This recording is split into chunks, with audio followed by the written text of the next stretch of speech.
Assalamualaikum warahmatullahi wabarakatuh. Perkenalkan, nama saya Nur Azizah. Di sini saya akan mempresentasikan makalah seminar literatur saya.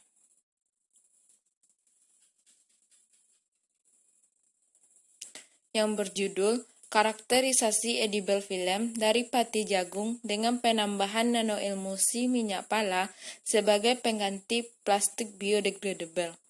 Pada presentasi ini, kita akan membahas 3 pokok pembahasan. Yang pertama, pendahuluan. Yang kedua, kajian teori. Yang ketiga, pembahasan. Dan yang keempat, kesimpulan. Yang pertama ialah pendahuluan. Plastik biodegradable merupakan salah satu alternatif dalam mengatasi permasalahan plastik di dunia. Salah satu plastik biodegradable adalah edible film yang digunakan untuk pengemasan makanan. Edible film merupakan lapisan yang terbuat dari bahan yang dapat dimakan, yang memiliki beberapa kelebihan, salah satunya mudah terurai di lingkungan. Edible film terbuat dari lipid, hidrokoloid, dan protein. Pada makalah ini, kita akan membahas tentang edible film yang terbuat dari pati jagung.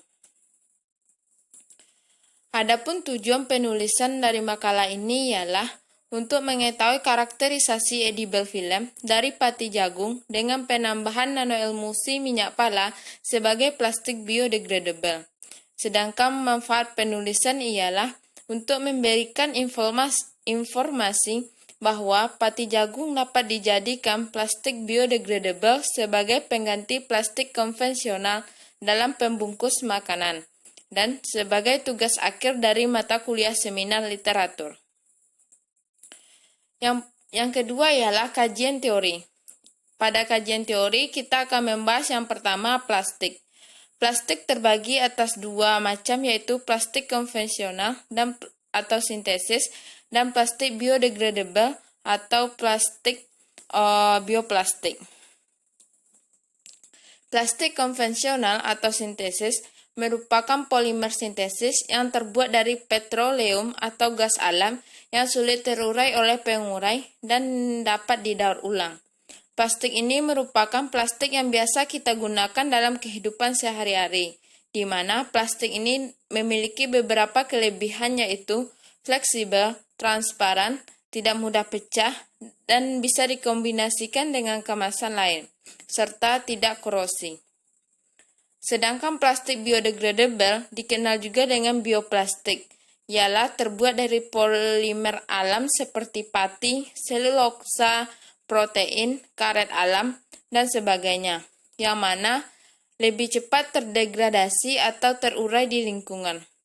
Plastik biodegradable setelah digunakan dapat kita buang ke lingkungan, maka akan terurai oleh mikroorganisme pengurai di dalam tanah, yang mana akan menjadi air dan gas karbon dioksida.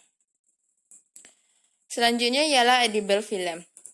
Edible film merupakan lapisan tipis yang terbuat dari bahan yang dapat untuk dimakan. Edible film merupakan pembungkus atau pelapis makanan yang dapat memperpanjang daya simpan produk serta dapat langsung untuk dimakan. Adapun kelebihan edible film, yang pertama, dapat meningkatkan kualitas makanan. Yang kedua, dapat mengawetkan makanan atau produk serta dapat mencegah pembusukan pada makanan. Yang ketiga, berperan sebagai kelembaban parsial atau penghalang oksigen. Yang keempat, dapat dikonsumsi bersama produk. Yang kelima, aman untuk dibuang ke lingkungan.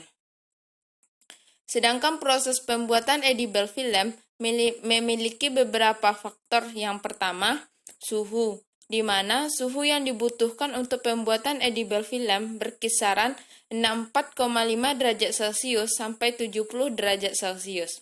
Yang kedua, konsentrasi polimer.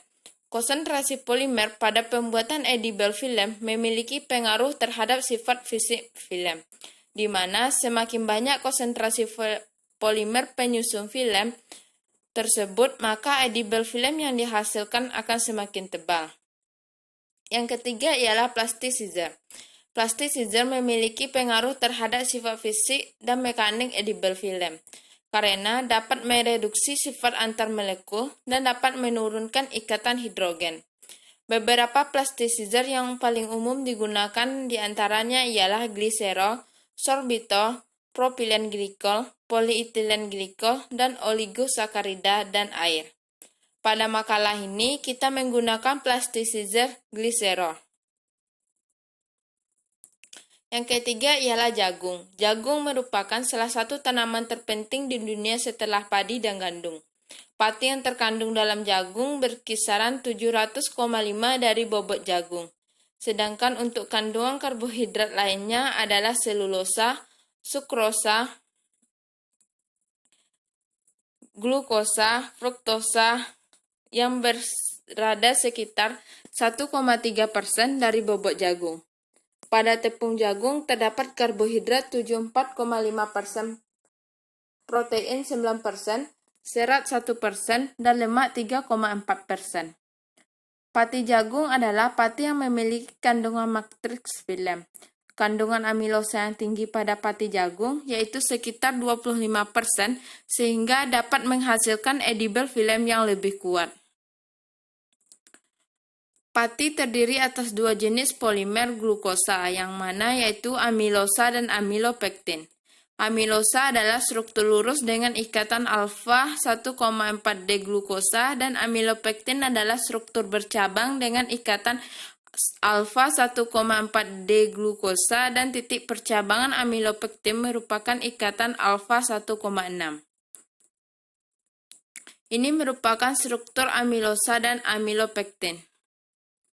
Yang keempat ialah nanoemulsi minyak pala. Penambahan biopolimer lain dapat meningkatkan karakteristik dan sifat mekanik edible film. Biopolimer yang ditambahkan adalah yang memiliki antimikroba.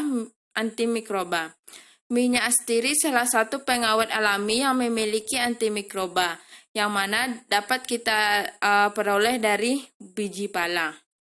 Biji pala memiliki 30-45% minyak dan 45-60% bahan padat termasuk selulosa.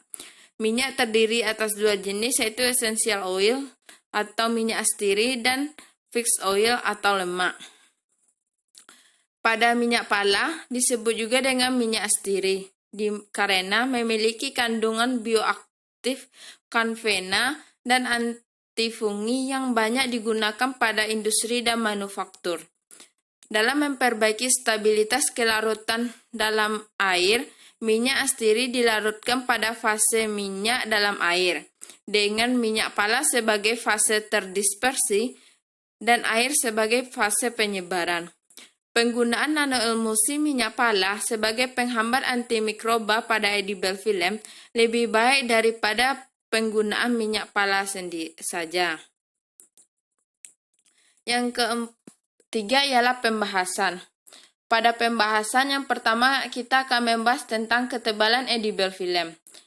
Grafik pertama ialah ketebalan edible film dengan pengaruh konsentrasi nanoemulsi minyak pala, di mana ketebalan edible film dapat kita lihat bahwa semakin tinggi konsentrasi minyak pala, maka akan semakin tebal edible film. Penambahan nanoemulsi minyak pala pada edible film dapat meningkatkan viskositas larutan, sehingga menyebabkan peningkatan edible film. Grafik yang kedua ialah pengaruh konsentrasi gliserol pada ketebalan edible film. Di sini juga semakin tinggi konsentrasi gliserol, maka akan semakin tebal edible film yang akan dihasilkan. Selanjutnya ialah tabel pertama merupakan pengaruh konsentrasi nanoemulsi minyak pala pada edible film yaitu pada kuat tarik dan perpanjangan. Sedangkan tabel kedua ialah pengaruh penambahan konsentrasi gliserol pada edible film yaitu pada kuat tarik dan perpanjangan. Seperti yang dapat kita lihat pada slide. Yang mana pada kuat tarik, penambahan konsentrasi nanoemulsi minyak pala dan juga konsentrasi gliserol tidak terlalu berpengaruh pada kuat tarik edible film. Dapat kita lihat secara umum, semakin tinggi nanoemulsi minyak pala, maka akan semakin rendah kuat tarik edible film. Hal ini disebabkan karena Kemampuan gliserol dapat meningkatkan fleksibilitas dan dapat mengurangi kekuatan antar molekul rantai polimer. Sedangkan pada perpanjangan ialah pada tabel penambahan gliserol menunjukkan bahwa perpanjangan edible film meningkat seiring meningkatnya konsentrasi gliserol yang ditambahkan. Peningkatan konsentrasi gliserol dapat menurunkan gaya antar molekul dari struktur matriks edible film. Selain itu, juga dapat meningkatkan fleksibilitas dan dapat menurunkan jumlah ikatan hidrogen sehingga dapat mencegah kerapuhan serta mudah pecah. Yang keempat ialah aktivitas antibakteri dari edible film. Pada penambahan nanoemulsi minyak pala pada edible film dapat menghambat pertumbuhan bakteri Staphylococcus aureus dan Escherichia coli. Seperti yang dapat kita lihat pada tabel, di mana walaupun penambahan 1% minyak pala juga dapat menjadi zona hambat pada pertumbuhan bakteri. Di sini nanoemulsi minyak pala dapat menghambat pertumbuhan mikroba pada edible film, di mana pada saat minyak pala ditambahkan maka akan berdisfusi ke dalam media agar-agar dan menghasilkan zona bersih di media pertumbuhan mikroba.